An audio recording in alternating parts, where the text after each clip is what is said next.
But thank you for joining us, everyone. We're really excited for this not-for-profit accelerator. We've got a pretty packed agenda as we look through, part one, which is all about growing and engaging your community. So we're talking about finding the right volunteer, our approach to that, some best practices, guiding the volunteer experience, particularly in that early phase. So we're starting with recruitment and going through to how we engage them. And we'll talk at the end about when part two is and how you can get involved in that session on recognizing and retaining our volunteers. As always, we do have people who signed up knowing that they can't make it, but wanting to see the recording. So welcome to those watching the recording as well. Awesome. But let's start with some introductions. We'd love to know who you are. So if you could pop this in the chat, who are you? What organization are you from? And what's your role there? And I guess, what would you like to get out of today's session? Why did you sign up? What are you hoping to learn about or be inspired upon? Pop that in the chat. I guess I'll introduce my co-presenter, Raj. So he and I work together with the not-for-profits at Community. He's kind of one of your first points of contact in terms of if you're looking to find out more about Community. And he also runs our consultations. So he and his team actually do one-on-one consultations with not-for-profits, help them understand how they can work with volunteers and maybe even broaden their horizons with what volunteering is. He's been in the not-for-profit space for a long time. He's really passionate about skilled volunteering as well. So he's keen to talk to you about where you can utilize skilled volunteers and places you maybe hadn't thought about before as well. He's seen many ways of helping not-for-profits, and there's been that help as well. He's been in the not-for-profit industry for quite some time. So he's a great guy to talk to for that. So we're really lucky to have him, our wise sage of Community, co-presenting today. Cool, thanks, Will. And likewise, it's great to have Will on board as well. So Will basically takes charge of the volunteer experience once they're on the platform, as well as a not-for-profit experience when they're on the platform. He basically takes charge of our whole community engagement. And what you're going to find is whenever you're on the platform, you've got questions, you've got issues, he and his team are the ones that you look for. And if you're struggling with volunteers, he's also the guy, because he's actually goes out to all the corporate volunteers and talks to them and gives them workshops and programs. And some of the interesting ones he does is like storytelling, where he introduces not-for-profits to the volunteers, and Match to Impact, which is like a matchmaking session between not-for-profits and volunteers, kind of like speed dating, but for the not-for-profit environment. Would like to see where all you guys are from as well. And I see a few of you have put it up on the chat. Hey, Anastasia from Stitch. And if you haven't turned on your video, please put it on, because we're hoping this whole session is going to be a bit more interactive, and then, we can sort of see who you are and you can see who we are as well. And there will be parts of this where we'll, bring you into the conversation, because the whole point about this is also sharing the knowledge that all you have, because it's not just going to come from us, it's going to come from everyone in this room. Hey, Swan from AirDoc. Yeah, I've had conversations with you guys before, really wanting to do more with you. So Will, what's next on the agenda? Yes, sorry, I was just replying to some messages in the chat. Just so you know, we are recording this session and we'll be distributing the recording. If you want the slides specifically, we can provide that as well upon request. But thank you so much for joining us. It's good to hear where you're all from and your role in the organizations. Really interesting to see the different ways our different organizations work with volunteers. So keen to dig into that. Now, like as we said, we're starting with the beginning of the journey, recruitment of volunteers. And when we think about growing and engaging volunteers, that's where we start. And I think a few people might be here because specifically for this question, how do we find the right volunteers, how do we do recruitment better? So when we think about recruitment, we often start with this question, like who is the right volunteer? And so you can see I've put that in the quotation marks, finding the right volunteer. And when we ask who is the right volunteer, I actually don't think it's a terrible question. I think it's a great question, but we need to be careful when we think about the way that we're asking this question. Because when we think about finding the right volunteer, we want to be careful that we're not looking for a unicorn, the perfect volunteer, and we're not trying to. I was trying to think what this would be like when we talk about looking for the right volunteer. We're not trying to refine our magnifying glass to find that perfect person that will slot into our organization or slot into this role. We're not trying to, adjust our filters to find the perfect person. But when we ask this question, how do we find the right volunteer? At the end of the day, what we're actually asking is, how do we figure out the type of people that will volunteer for us and that suit our organization and suit this role? How do we find those types of people that will suit that role so that we can mold our recruitment practices to ensure that we're engaging and supporting the right people? So the right volunteer will look quite different for each of the organizations here today. In my role as the community engagement manager here at Community, I get to work with volunteer managers and program managers from around Australia, and this question looks quite different for everyone. So when we talk about recruitment, we want to start with who are we actually looking for? What does this role require? And not just in the sense of a job description, right? We actually want to think about, particularly with volunteering, kind of what kind of life stage these people are at, or what kind of time requirements we're expecting them to make, and adjusting our volunteer processes in terms of what they have to fill out or what we're expecting them to commit to, or how we want to support them throughout this journey, based on what that volunteer looks like. And the beauty of that means that depending on what role the volunteers are filling, we might be able to change our induction processes a little bit, or change our recruitment processes a little bit. One of the issues being very time poor as not-for-profits, as all of our not-for-profits are. We're working with limited resources, so we do want to be efficient and effective.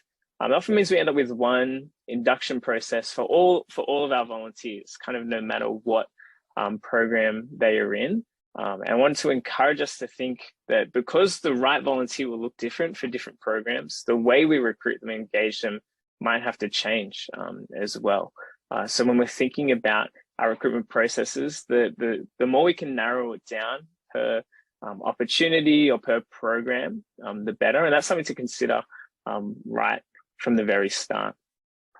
Because when we're hiring paid staff, we take this very seriously. We're very aware of the weight of a salary on an organization. We're very aware of the difficulties that happen if you hire the wrong person. And there's good reason for that. I'm not saying we should treat every hire of volunteer the exact same weight, but we want to make sure that we're taking the principles that we use when hiring paid staff, when we think about hiring or engaging our volunteers, because there still is a cost. I work as a volunteer, or I volunteer as a volunteer manager for a small organization called Her Africa.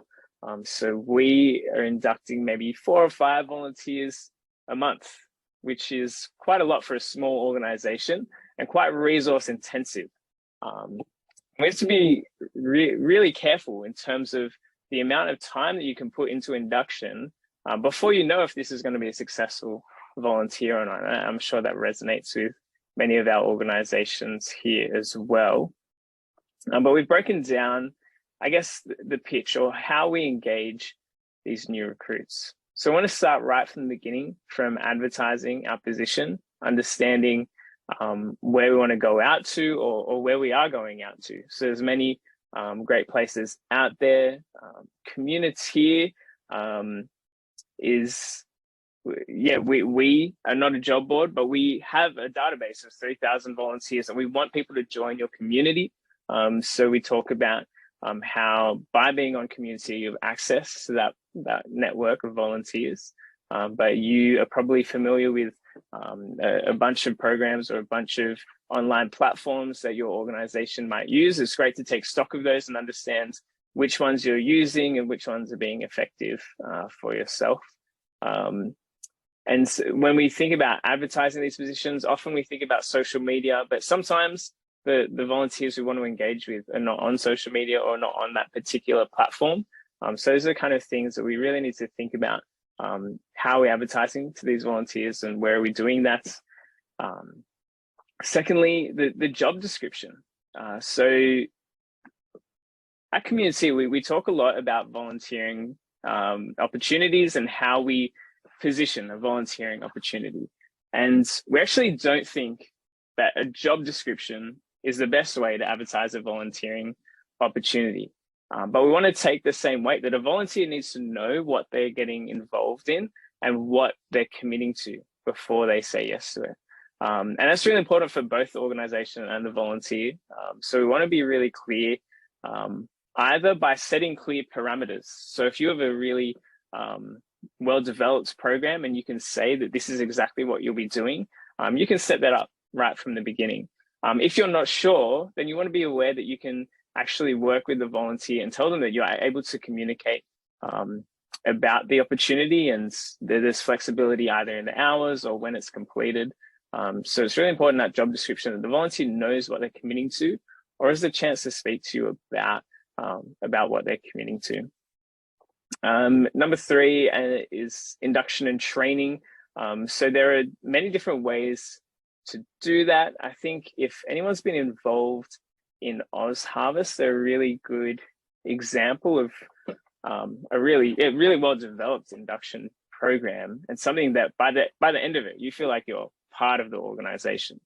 And I haven't been part of their journey for that long, so I don't know if that came before they became this really well-known organization with a really awesome volunteering program, or if that's one of the reasons that they became so developed, or if that happens as they became more developed. But part of me says that whenever organizations get the induction system really, really right, that's where the long-term effects of volunteers can play out. Because when we talk about engagement, we want to see them stick around, because the longer that you can engage with the volunteer, kind of the exponential impact on your organization. So if we start with a good induction process, I know when I started at Her Africa, there wasn't an induction process. It was all kind of as they went and as they talked to skilled volunteers or people as they came in, it was just very conversational. So by investing time in putting together a small induction program, it doesn't have to be really well developed until you're engaging kind of large numbers of volunteers. But that the induction process is really important. And I think that kind of ties into the brand, so that the volunteers actually feel like they're part of your organization when they're volunteering there. We want them to be advocates for you and your organization. We want them to be able to feel like they can invite others into that brand and into that organization, and can tell other people about that. So by having these strong induction processes and building your volunteer team, you can actually build your brand as well. And through it all, probably the most important part is the why, because we're not offering volunteers a salary. I think the currency of volunteering is that kind of the cost of compassion, some people call it, or the currency of why you're volunteering, the why of the organization. Why have you signed up to this? Why are you volunteering your limited resources and time? Throughout the whole process, we want to be connecting them with the why, because often you can sit in the induction or training and feel very disconnected, or you're filling out a survey or doing a number of police checks, working with children's checks. In that moment, you don't feel the connection to the why.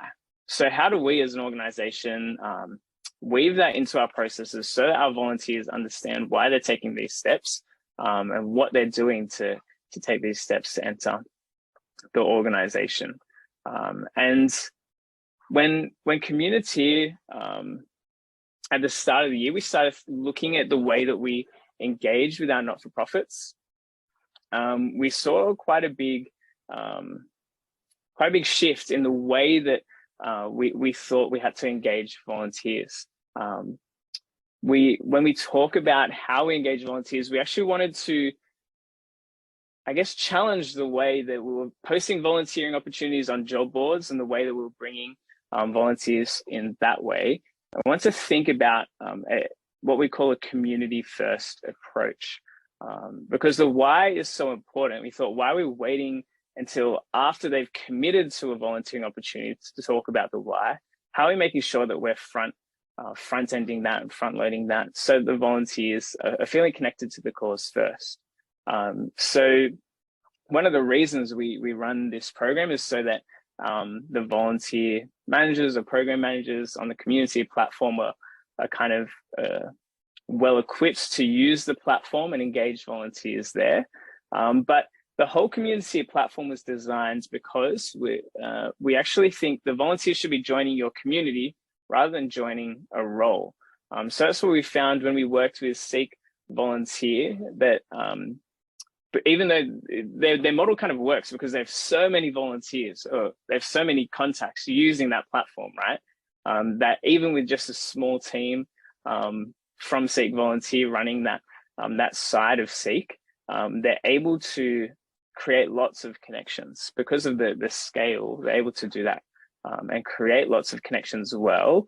But what they found is, and they taught us, is that they have no idea what happens after that connection. It's really hard for them to track anything, to see if those connections turn into volunteering opportunities, or to see how long they lasted, because it's starting as really a task as opposed to a relationship. So what Community hopes to do is build communities on the platform, and we want to be a tool that helps you not just with recruitment, but engagement and recognition and retention as well. And I wanted to show a little bit of the platform to do this, to understand how we do the why. And for those using the Community platform, there are some tips on how to use it better and how to build your community on the platform, because this is what our volunteers see. They actually see the community page first. And this is what we're trying to replicate what we think kind of happens out there anyways. People are kind of going to your websites and often reaching out via email saying, hey, I'm interested. So we wanted to create a better system of doing that. So the volunteers are able to come and view your community and then just start talking to you or request a volunteering opportunity. It's only after they've joined your community and kind of see who you are that they can view the volunteering opportunities. So instead of looking through a list of opportunities and kind of thinking, I'm in HR, so what HR opportunities can I do? We actually want them to join a community that they're passionate about to foster long-term relationships, as opposed to just finishing off that one project. I wanted to talk about how you can use your community. So to do that, it's really important to have a vision, a mission, and goals, and for the volunteer to be able to understand your organization and what you are doing. What we also have at the moment is that you as an organization can select which causes your organization works in. And this helps the volunteers as they're searching through Community, they can filter by these causes. So if they're interested in diversity and inclusion, they can actually filter that. So it's really important if you have a Community account to make sure that reflects what your organization does. And at the moment, we've just introduced this where you can actually say, we're looking for volunteers in community engagement. And by doing that, you actually go to the top of the page. So what we've been trying to figure out is how to show volunteers, the not-for-profits that are using the platform and are really engaged and ready to look for volunteers. So if you have an account on Community, just by updating that every time you update it, it bumps you to the top of the list of not-for-profits. So if you imagine, I don't know, on Netflix, what you get on your recommended page, where we're trying to build that tool so that you as a not-for-profit have control over how prominent you are, because we do want to help our not-for-profits that are active and engaged be really visible right at the top of the Explore page. We'll talk about a little bit of a checklist to make sure that you're able to engage your volunteers on Community at the end of the session. It's really, this is a tool that you can use now to be shown at the top of the page as well. Okay.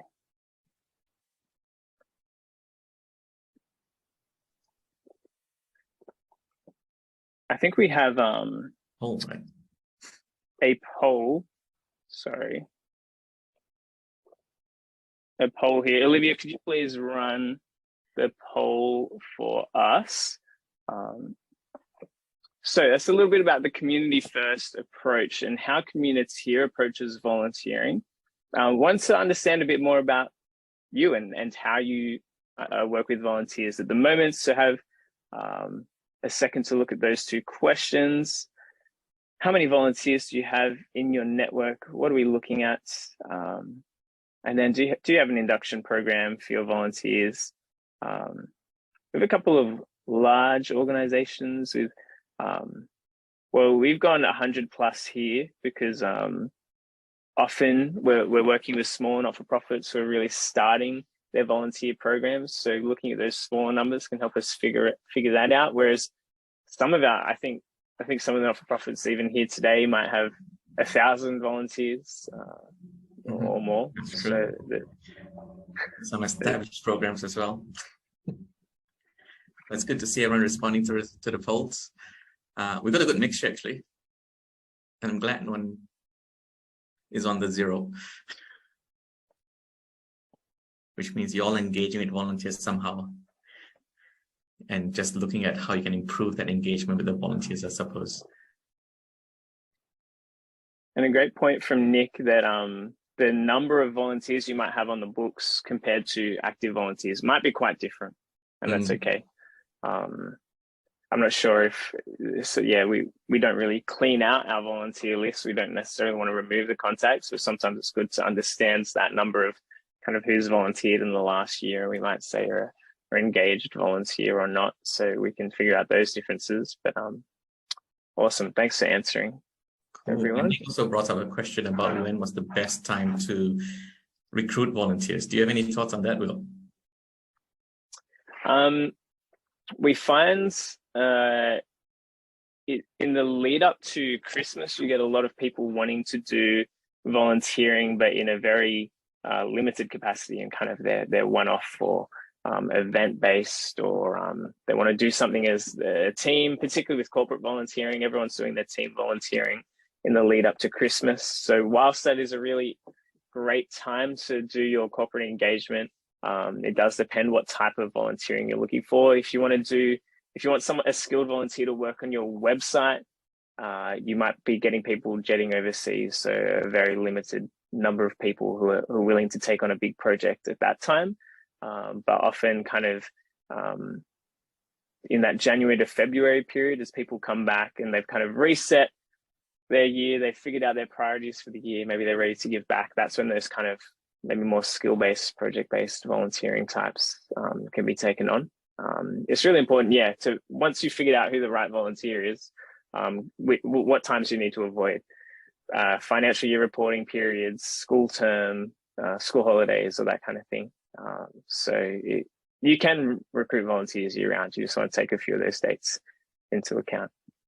Yeah, I find that's very important. Finding out what the corporate calendar is like, when the busy periods are going to be, like end of financial year, school holidays, all that plays a part in when volunteers are going to be willing to come in and do work with not-for-profits. Next part of this whole workshop is we're going to talk about the volunteering experience and basically about how we can better retain volunteers.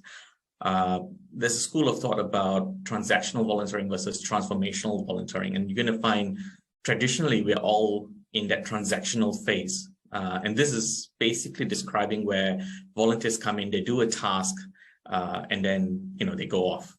And what we're trying to do is say, look, can we make this a longer process? Can we do more transformational volunteering where we're transforming the lives of the volunteers? Often we don't think about the volunteer and what their journey is like and what is their experience. We're always thinking, how can a volunteer help us? And we're trying to move that more towards how can we actually improve that volunteer's experience so that they want to come back and do more with us. Now, I'm not saying there's anything wrong with transactional volunteering. It's really good and it's really effective. And especially when you have an event or a short-term project, you just might need 100 volunteers coming in for a day or for 4 hours, and we can do that transactional volunteering. And that's all, well and good. But, let's think about how can we do things where we can transform that experience and transform the way volunteers think. And hopefully through the points that I'm going to give you, in this part of the section, we can also transform our way of thinking so that we can transform the volunteers' way of thinking. And the best way for me to start it off is actually to give an example, right? So this is something I'm going to tell you in terms of a firsthand, but just like certain movies, it's based on facts, but it's totally fictional. And, we've had certain things changed around so that it appeals to everyone. So I work in the corporate. I don't do any volunteering, and it's not because I'm not a good person. Everyone's a good person. It's just that I don't have the time. I'm really busy, but at the same time, there's this guy called Don in the office, and he volunteers every weekend with this charity. And, he keeps coming to me and telling me about his experience and what he's doing. And I keep going, it's great for you, Don, but, it's just that I don't have the time. So one morning I was really tired. I haven't had my coffee. I was in the pantry and Don walks in and he starts yabbering away again. And we've all had this moment, right, where we're thinking of other things and someone's talking to us and, we just keep on nodding, but we're not really listening to that person. And by the end of it, I kind of figured out Don had asked me to volunteer the coming Saturday and I had said yes. I'm not sure why I said yes, but I did. So now I'm stuck. I have to go for this volunteering experience. And so Don tells me, this Saturday, 9 o'clock, turn up at this place. We're going to do some painting. And I'm going, great. I'm going to waste my Saturday morning painting. But that's fine. I'll rock up at 9 o'clock. So Saturday comes around, about 9-ish, I'm heading towards the place. I see a cafe on the way and I go, I need my coffee. There's no way I'm going to start volunteering without my coffee. It's about 9, but look, it's my time I'm giving, so I'm going to get this coffee. I'm going to be a bit late, and that should be fine because I'm sacrificing my time to do this, right? So I grab my coffee, and then I rock up about 9:15 to this place. I knock on the door, and someone opens the door, and he's, they're wearing a corporate t-shirt. I go, hey, is Don around? And he goes, yeah, let me get Don. So Don comes and goes, hey, thanks, Raj, for coming. It's great to see you here. Let me get you a corporate t-shirt. You can put one of these on, and then we can get you to do some tasks. And I said, oh, yeah, that's great. So he gives me a t-shirt. I change. I come back. I look for Don. He goes, look, what we need you to do is actually get this staircase painted. But before we can paint it, we got to tape it.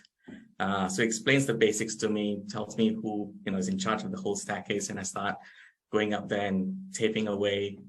And I finish it. And then I come back down and say, Don, is there something else to do? He goes, yeah, actually, we need someone to go out there and wash the windows. And I go, okay, yeah, I can do that.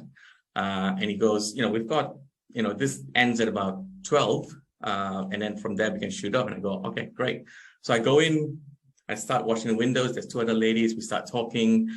And then I realize, look, it's getting kind of close to 12 and I've got this lunch appointment. So I really should be going. So I leave the 2 women and I go to Don and go, look, I've got to head off a bit early because I've got this lunch appointment, but, it's been great experience, done a bit of painting, and I've done my volunteering as well. And I head off. Now, I'm going to tell you the same story, but in a different context and a different way that Don might have handled this, right? And after this, I'm going to ask you guys to give me, what you think the differences are and what the impact of that is as well. Okay. So same thing. I turn up the pantry. half baked mind because I haven't had my coffee. Don goes, yabba, yabba, yabba. I say yes. So same thing. I get my coffee on the Saturday morning. I turn at 9:15. I knock on the door and I go, hey, where's Don? And Don comes around and goes, hey, look, I've got this company t-shirt. Go get changed. 9:30, we've got a briefing in the kitchen of this house, right? And, join us there and then we'll get you started on your task. There's some people already doing some work, but 9:30, we're going to have this briefing and I'll get you started there since you're already a bit late, getting coffee.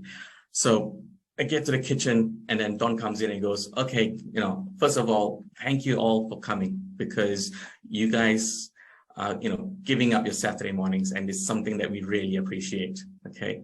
But to tell you guys what we're doing here, and, I know you're looking at it as we're going to paint this, but let me introduce you to, the head of this organization.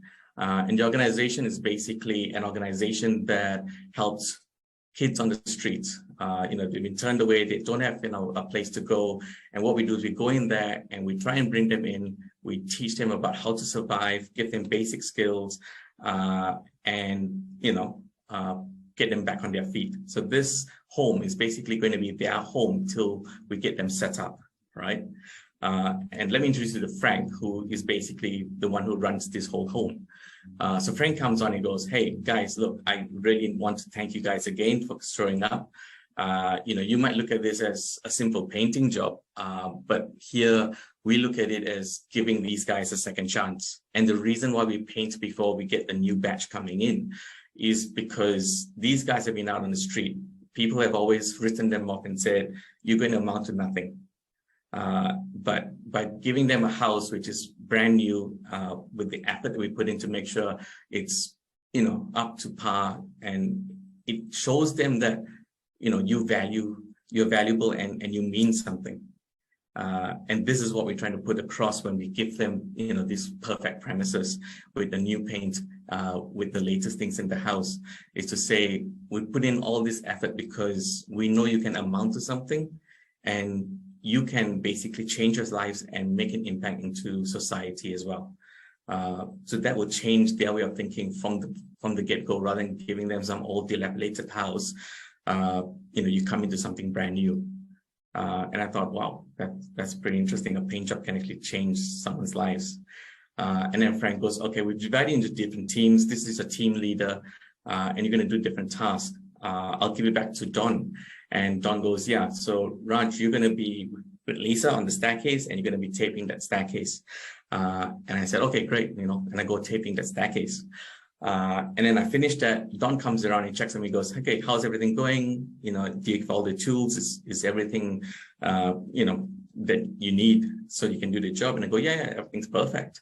And he says, look, once you finish taping, what you can do is we're going to be washing all the windows on the outside. Can you go out and help them once you finish that? And say, yeah, just give me another half an hour, I'll be done, and I'll go out and tackle those windows. So I go out, tackle those windows, chat to the two ladies that were actually handling the windows as well. And I go, did you realize what we're doing is going to make such an impact? I just thought we were just going to paint this house for no reason. Most of the time, people turn up for volunteering and, we just paint something, we don't know why, but I never realized that painting could make such an impact to someone's way of thinking, and maybe change their whole lives because now they feel that impact, right? And then we finish washing the windows. I look at the time, oh yeah, I've got that lunch. But no, I think I'll finish up and go for the debrief that Don was talking about as well, because at 12 o'clock, we've got this debrief. And I really wanted to attend that. So I go to the debrief. Again, Frank and Don are there and they go, look, guys, we've painted this whole house. The next batch is actually coming in next week. And, you guys have done such a fantastic job. And I'm sure the kids coming in are going to appreciate it. And most of them are going to change their lives around. I mean, we can't change everyone's lives, but most of them, seeing that this is, the efforts that we're putting into change their lives, they're going to appreciate it and turn their lives around as well. And then he said, look, what did you guys all do today? And then someone said, yeah, I painted that room over there, 4 walls to this nice blue color. Another one said what they did. And he says, no, I'm not asking about what you've accomplished in terms of the task, but what did today do that changed your way of thinking? What did you learn today? What was your experience? And then someone said, yeah, I never knew a paint of code could actually change lives or make an impact to someone else. And that got us all thinking. We started thinking, okay, what is it about our lives and the things that we took for granted, but might be very different for someone who comes from a very different background as well. That impact was really, something that we all felt, right? And Don says, look, guys, if you want to continue with us or help us in other ways, let us know. Keep the t-shirts. I'm sure you'll come back again. And then we all went off. So I went for my lunch and with my friends, and guess what I talked about? The impact of painting and how that can transform someone's lives. Later on, I go back home with my family, had dinner with my kids. Guess what I talk about again? The whole experience today and how someone who's out on the street is going to change their life because I put a layer of coat on some wall. But it got me talking about their lives compared to my kids' lives, how it's different, how they're taking a lot of things for granted, and how a lot of people are doing it the hard way as well, and how we should be giving back to the community as well. And the main thing I think I took away from that was, how else can I give back? So now I'm going to ask you guys, what do you think was the major differences that you saw in the two stories, and what was the impact? Speak up or type it onto the chat if you want, and then we can have a discussion around it. Raj. Yes. Where are you? Maria here. Yes, Maria. Yeah, I think big difference is that you had a beginning, you had an orientation at the beginning, and then you had a debrief at the end, and you thanked that this is in the second as opposed to the first. You thanked the volunteer and you recognized that person's efforts, and you had explanation about the background to why they were there, and you appealed to their I guess not just their compassion, but a practical side of people. Well, what the hell am I standing around here painting? And they got to understand the impact of that task, going forward.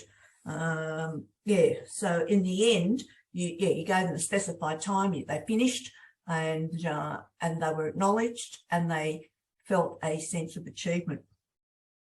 Thanks, Maria. I think you've taken most of my points away. No one else is going to volunteer now. But yeah, all great points, Maria. Anyone else want to think of anything that Maria might have missed? Might be a bit hard now, but yes, we got an A starter here, so really good. But yeah, one thing that's very important is having that briefing. That briefing sets up the tone for the whole session, right? A lot of us forget about linking the task to the beneficiary and the impact of that task to the beneficiary as well. Think about it, like we do a lot of skill volunteering here on Community, and someone might come in and do the accounting. But if I do not know how that accounting is going to impact the beneficiaries, I might not realize what is it I'm contributing to. And I use the whole example of painting because painting is mundane. It's something a lot of us do, and take for granted. But, if I can draw in the impact to the beneficiary and how you're going to change their lives, I'm going to see my volunteering tasks very differently as well. Okay. The other thing that you might have noticed is we didn't start the briefing at 9 o'clock. We've started the briefing at 9:30. And this because volunteers are going to come in late. Not everyone's going to come on time. So try and choose a time a bit later for the main briefing so that everyone can hear the story and get that impact, and make sure that's, and sometimes we think, okay, the task is going to take 4 hours. I'm going to get them in from 9 to 1 and that's it. But think about, look, I need that briefing session. I need the debrief session. I need to get involved with them, right? The other thing was Don came back and checked on me as well. And that's something we've got to do to volunteers. You can't just go, that's your task, run off and do it. Let me check back with you, make sure you're okay, make sure you're getting a good experience and everything's going fine as well. And then you'll find that caring side, it shouldn't just be to the beneficiaries, it should be to our volunteers as well. And when Will talked about engaging volunteers, one thing you'll find is, even with the job scope and all that, something we'll do with staff, but we sometimes overlook it for volunteers. And I always come up with the theory that volunteers are actually more important than staff, because staff are getting paid. Okay, some not very well, but they are getting paid. Well, the volunteer is basically looking at it as I'm sacrificing my time. So we need to put in a lot more effort to the volunteer than we do with staff at times. Okay. I'm going to move on and I'm going to touch on some of these as I go on. But one thing that Maria brought up was the gratitude part. It's very important to show gratitude, right? Especially for people that have never volunteered before or seldom volunteer. It's always nice to hear thank you. In whatever we do, I mean, in our daily lives, if I do something for someone, thank you would be nice. And then I might do it again. But if they're not going to say thank you, I'm going, he's not going to appreciate what I'm doing, right? So I'm not going to do it again.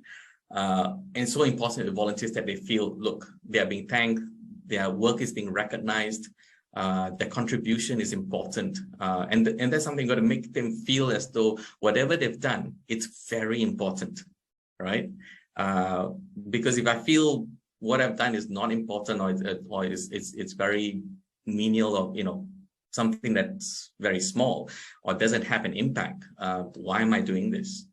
And another thing that we'll cover probably in part 2 of the Accelerator is part of this whole gratitude, and especially in today's world, people are going to share that. So this was Vijay, one of our star volunteers, and he did this project for the Fiji Book Drive. And they sent him a bookmark signed by the CEO, and he put it up on LinkedIn. So he shared the whole story. And through that story, he got likes from his friends. His network got involved in this as well, right? So in today's world with social media, whenever you thank someone and make a big deal out of it, they're going to start marketing you and telling your story out there as well. So there's a whole other purpose thanking them as well. I mean, thank them generally from your heart, but you're going to find there's a whole marketing angle, awareness angle that comes out of it as well, right? And we should really use that. And yet community, what we try and do as well is when a volunteer completes a journey with you guys, tell us about it as well.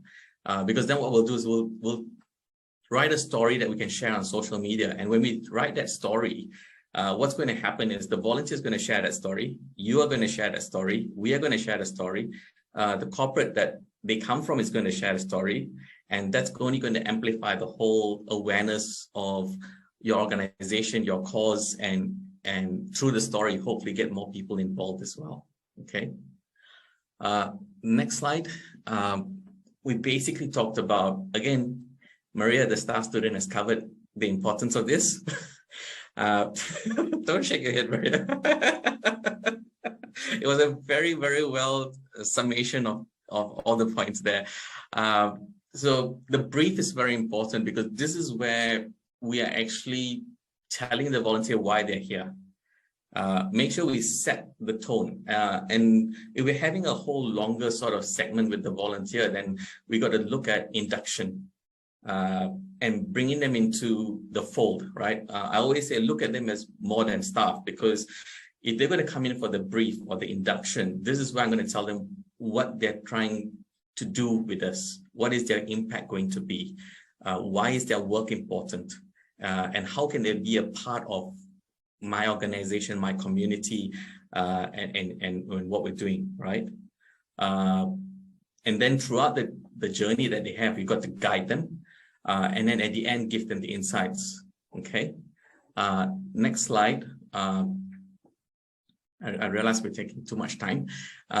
We've got 3 different types of volunteers that come to us. And right now, about 75% of the volunteers in Australia, and this is a worldwide thing, are tourists. And tourists are basically people who are coming in, trying to figure out, okay, is volunteering something I want to do? It might be my first time. And because it's their first time, just like you touring a new country or being a tourist for the first time, you're not sure whether traveling is good for you. So you want to have a good experience.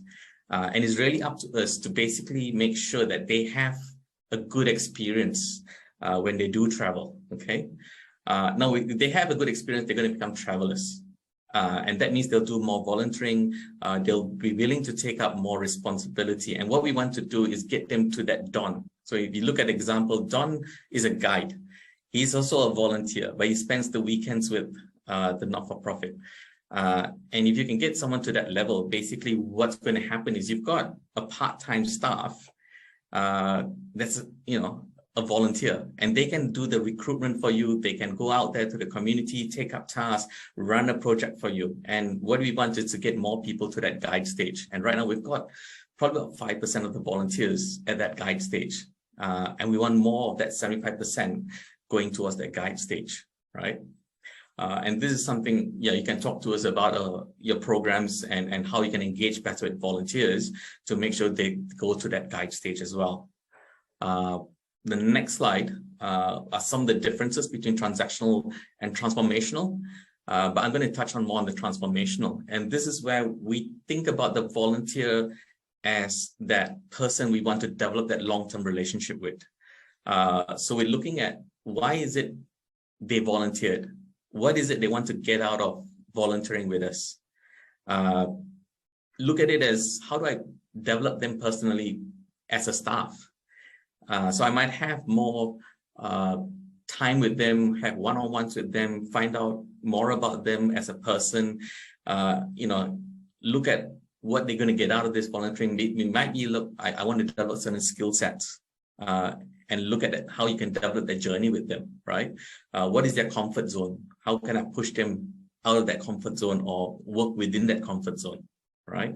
How can I get them involved more with my organization? So it could be like Nick, you were saying, talking about setting up chat groups with them, having them meet other volunteers, bringing them in not just to do tasks, but sometimes bring them in for social events so that they feel, look, I'm part of the organization as well. Okay. The whole point about this is, how do I engage with them so that they're getting something out of it rather than just them giving us all the time. It's got to be a two-way sort of relationship. And this is where we build a relationship with the volunteer. And a very important part of it is the reward and recognition as well, which is something you can do on the platform. You can actually log in their hours. We can give them certificates, write stories about them, talk about their journeys, all that we can help you with as well. Okay. And it's things that you can do on yourselves.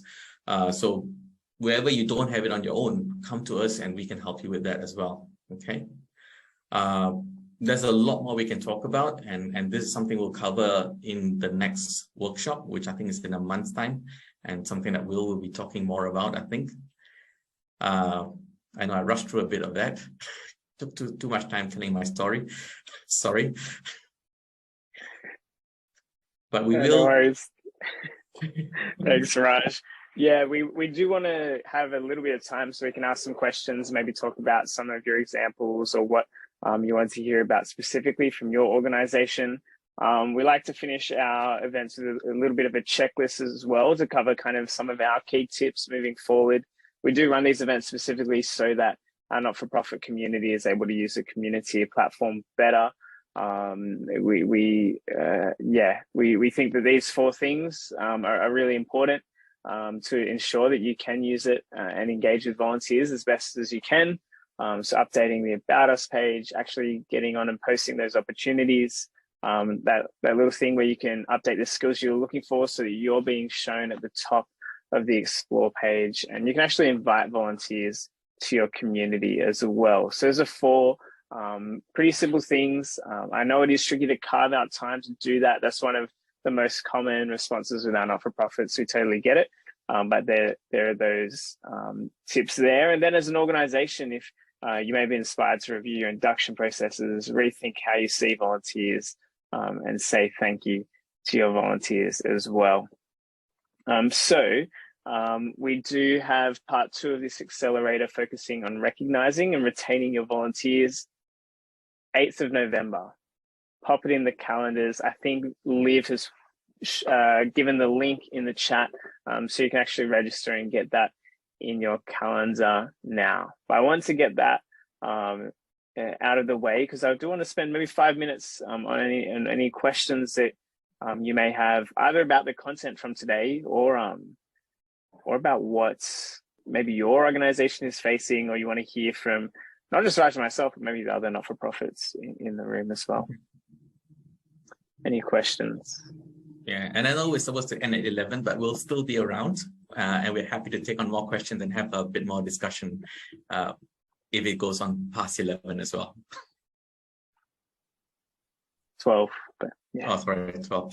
That's why I was way behind. Depends which time zone you're in. Hey, Nick, you got a question for us? Hey all, thanks for today. Just a quick question regarding, and this might be more of a question for part 2, just working out how much time, resources you put into one volunteer, and then knowing that there will always be like example, you do an intake of 50 volunteers, maybe 40 out of the 50 will maybe deliver. There's those reasons, personal reasons, where they may just not be able to provide the support on the service that you're training them up for. So is there a way to like know or get a better gauge in like how much time, effort, support, if it's potentially a issue with the induction, why the ratio of like volunteers following through after induction and stuff like that? Mm-hmm. Yeah, so the induction is very important, and that sets you up in terms of the foundation. So you need to have a really good induction. Like even with community, we rely on volunteers, and with interns, a lot of them do a lot of the work that we have here. Liv, for example, started off as a volunteer intern with us, and she's been here for how many months now? Just past a year and a half. Yeah. And it's all about developing them, right? So the induction part, we spent 3 days inducting our interns and volunteers so that they know more about the organization, they know what we're all about, and how they're going to contribute. The other part that was important was when Will talked about the job scopes and what's going to be happening, all that has to be in place as well. What kind of tasks? So spend some time on your HR policies, your induction, your recruitment processes as well, because that's going to bring in the right volunteers. The second thing is look at the journeys of your volunteers. You've got your tourists, your travelers, and your guides, right? And what you're trying to do is bring them to that guide part. And one important way of bringing them to that guide part is every volunteer should have someone within the organization that they kind of report to. There should be a relationship with someone in the organization. And one thing you can find is that relationship doesn't have to be with a staff member. It can be with a guide, right?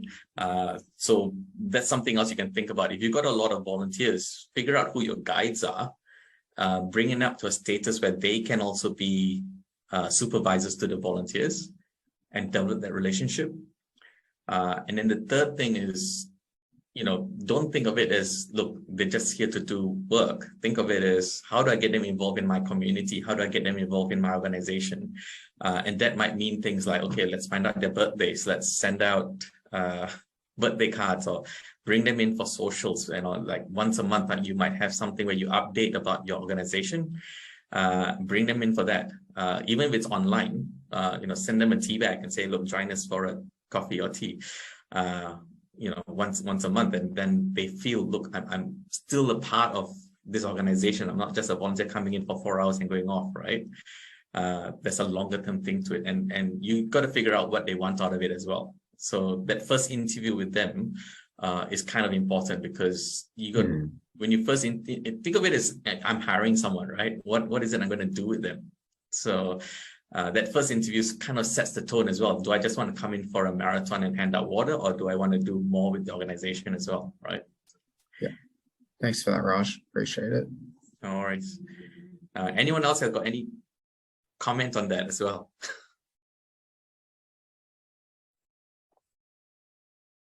Okay. Any other questions? Hey guys. Hey, Lisa. I have a similar kind of question. We have a bunch of people that want to engage with us. They find us in a whole range of ways. And they kind of express interest in showing up to, often when doing things online now.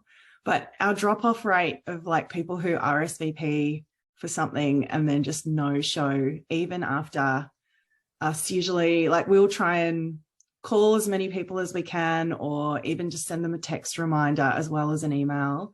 And then they just do not engage with us from that very first moment.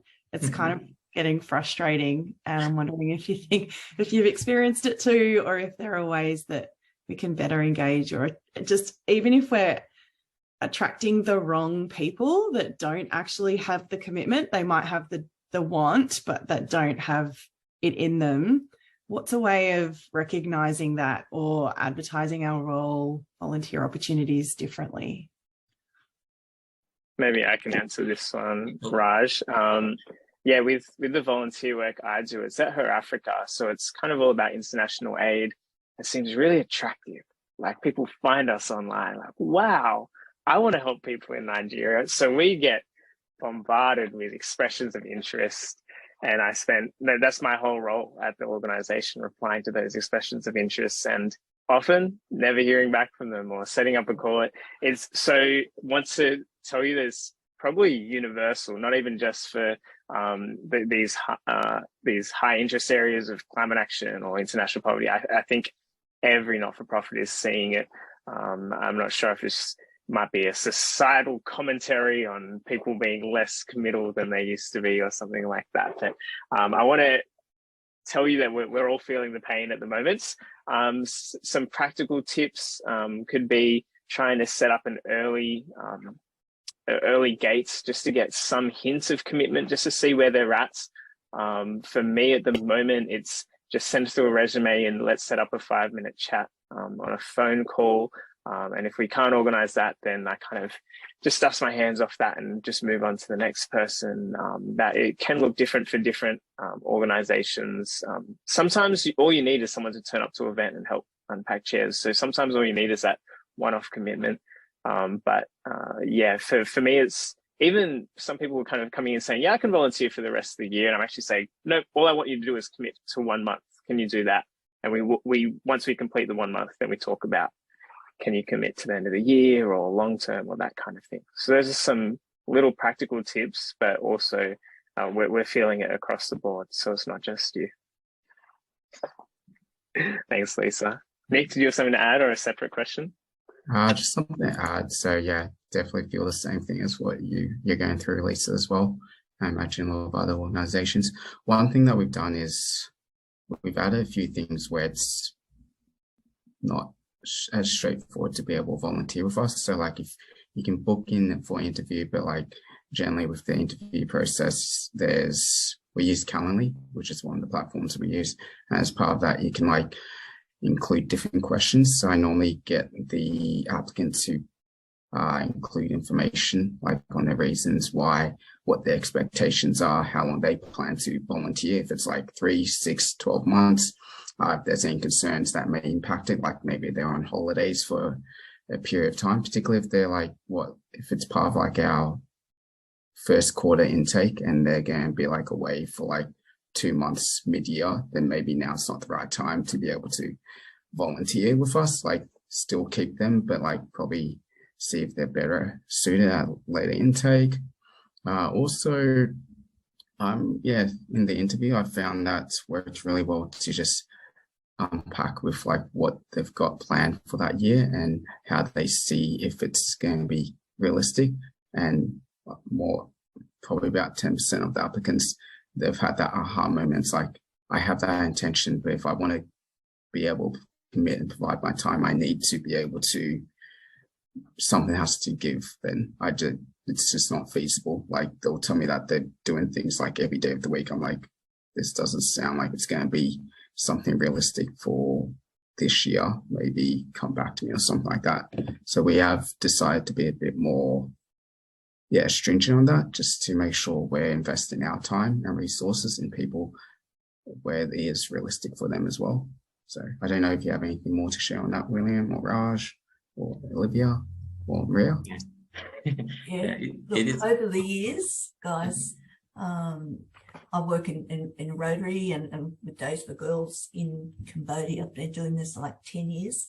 And you'll find a lot of people will come in and they'll talk the talk and they won't do the walk. And it's like, I don't know, in business, I mean, I've been in education, but look, you can prospect someone.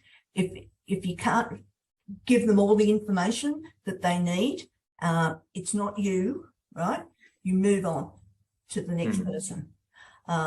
In our group, we are a passport club, and we have on the books, I think, 22 members, and they're ranging from all age groups, from 28 till 85, I think.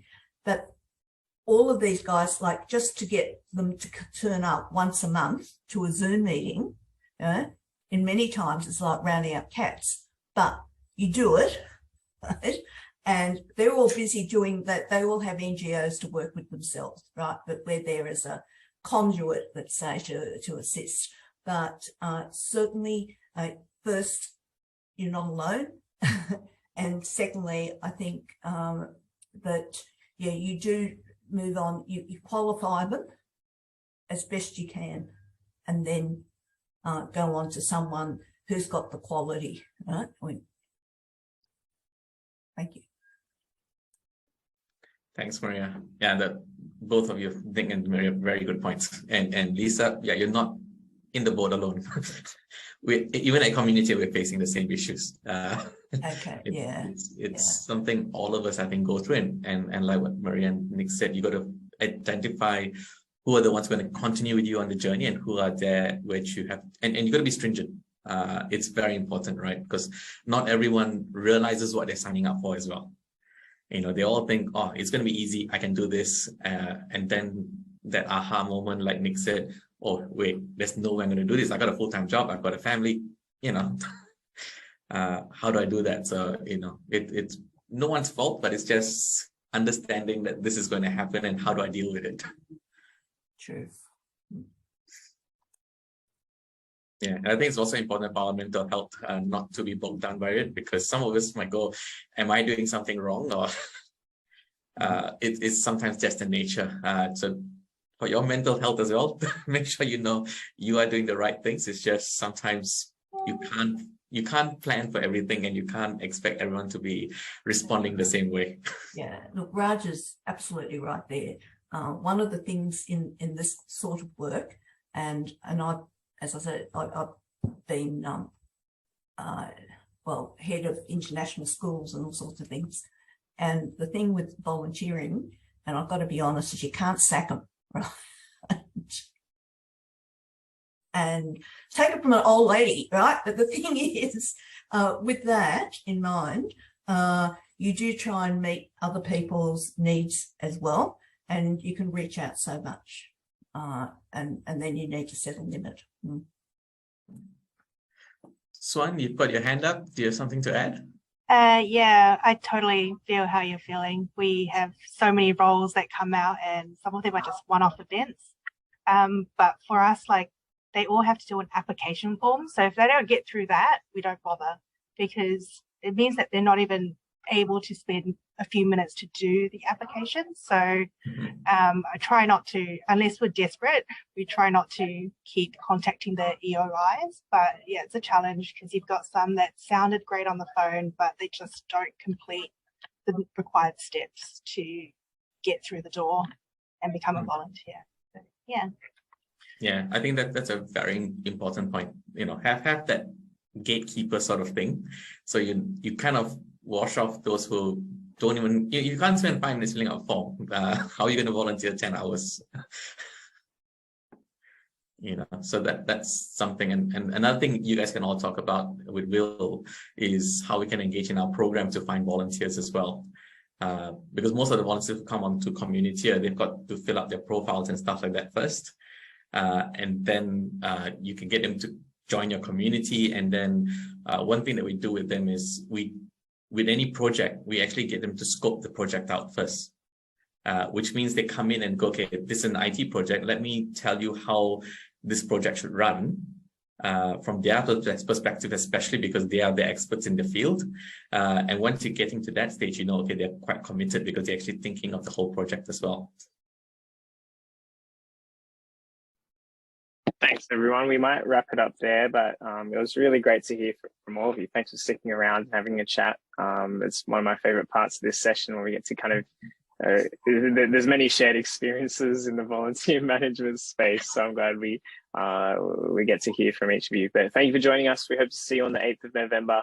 Have a good one. Cool. Thanks. See you guys.